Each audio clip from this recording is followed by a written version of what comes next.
মাছে ভাতে বাঙালি নাকি ডালে ভাতে বাঙালি, সেই বিতর্কে যাব না। কিন্তু এতটুকু বলতে পারি, আমাদের এমন কোনো বাসা বাড়ি নেই যে বাসাটায় 1-2 দিন পর ডাল রান্না করা হয় না।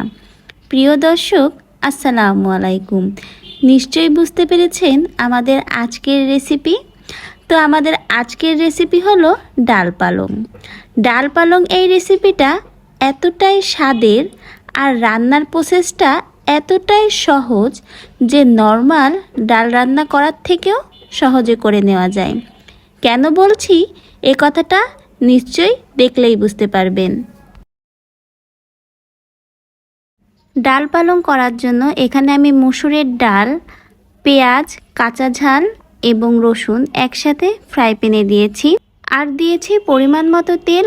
ডালটা ভিজিয়ে রেখে ভালো করে ধুয়ে নিয়েছিলাম। এখন ভালো করে আমি মশলাগুলোর সাথে ডালটা ভেজে নিব। যেহেতু আমি ডাল পালংটা ভুনা করব, সেক্ষেত্রে ডালটা ভালো করে ভেজে নিব। অনেকেই হয়তো বলতে পারেন যে ভুনা করবেন তাহলে ডালটা কেন ভাজতে হবে, সরাসরি পানি দিয়ে দিলেই তো হয়। কিন্তু যদি এভাবে ডালটা মশলার সাথে আর তেলের সাথে ভেজে নেন তাহলে কিন্তু ডাল ভুনাটা খেতে আরও বেশি মজা হয়। তো আমি ভালো করে ডালটা ভেজে নিয়েছি মশলার সাথে, আর এখন আমি ডালটা সেদ্ধ হওয়ার জন্য পরিমাণ মতো পানি অ্যাড করে দিচ্ছি। ডালটা কিন্তু প্রথমেই কিছুটা সেদ্ধ করে নিব, অর্ধেকের বেশি বলতে গেলে 80% সেদ্ধ করে নিব। আর সেদ্ধ হওয়ার সময় কিন্তু এর ভিতরে স্বাদমতো লবণ, হলুদ গুঁড়া এবং স্পাইসি লেভেলটা বাড়ানোর জন্য আমি কিছুটা শুকনো লাল ঝালের গুঁড়া অ্যাড করব। আপনারা যেমন ঝাল খেতে পছন্দ করবেন সেটা বুঝে এখানে ঝালের পরিমাণটা বাড়িয়ে এবং কমিয়ে দিবেন। সব কিছু খুব ভালো করে মিশিয়ে নিচ্ছি।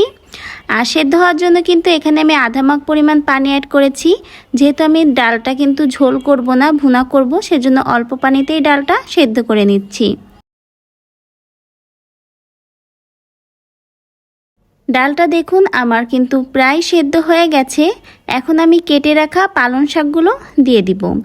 আর পালং শাক দিয়ে কিন্তু আর পানি দিব না, পালং শাক থেকে কিন্তু অনেকটা পানি বের হবে যখন পালং শাকটা নরম হয়ে যাবে। ভালো করে ডালের সাথে পালং শাকটা মিশিয়ে নিব। আরেকটা কথা হলো, সম্পূর্ণ রান্নাটাই কিন্তু আপনারা মিডিয়াম হিটে রেখেই করবেন, তাহলে কিন্তু পালং শাক এবং ডালের কালার দুটোই সুন্দর থাকবে। ভিডিওর শুরুতেই আমি বলেছিলাম যে এই রেসিপিটা কিন্তু নর্মাল ডাল রান্নার থেকেও অনেকটাই সহজ। তো আপনারা তো দেখতেই পাচ্ছেন কতটা সহজ এই ডাল পালং রান্না। আর পালং শাকটা নরম হয়ে দেখুন অনেকটাই কিন্তু পানি বের হয়েছে। এখন চুলার হিটটা মিডিয়ামে রেখে ঢাকনা দিয়ে আমি আরও 5 থেকে 7 মিনিটের মতো রান্না করে নিব। আমি এখানে 7 মিনিটের মতো ডাল পালংটা রান্না করেছি, আর দেখতেই পাচ্ছেন কতটা সুন্দরভাবে রান্না হয়ে গেছে। ডাল পালংটা কিন্তু এখানে আমি ভুনা ভুনা করেছি। তো ডাল পালং রেসিপিটা রেডি হয়ে গেছে পরিবেশনের জন্য। তো স্বাদটা বাড়ানোর জন্য এখানে কিন্তু আমি আরেকটু ভাজা জিরা গুঁড়া অ্যাড করে দিয়েছি, তাহলে কিন্তু এই ডাল পালংটা খেতে আরও বেশি টেস্টি হবে। আপনারা চাইলে এখানে নর্মাল জিরা গুঁড়াটাও দিতে পারেন, কিন্তু যদি ভেজে জিরা গুঁড়া করে দেন তাহলে কিন্তু বেশি সুন্দর স্বাদ আসে আর ঘ্রাণটাও কিন্তু অসাধারণ আসে। তো আমি ভালো করে মিশিয়ে নিয়ে আরও 2-1 মিনিটের মতো রান্না করব, যেন এই ভাজা জিরা গুঁড়ার ফ্লেভারটা খুব ভালোভাবেই ডালের সাথে মিশে যায়। তারপরেই কিন্তু আমি পরিবেশন করে নিব। তৈরি হয়ে গেল আমাদের আজকের ডাল পালং রেসিপি। শীতকালীন এই পালং শাক দিয়ে কিন্তু সহজেই মজাদার এই ডাল পালং রেসিপিটা করে নেওয়া যায়। ছোট থেকে বড় বাসার সকলেই কিন্তু এই রেসিপিটা অনেক পছন্দ করবে। অবশ্যই বাসায় একদিন ট্রাই করবেন।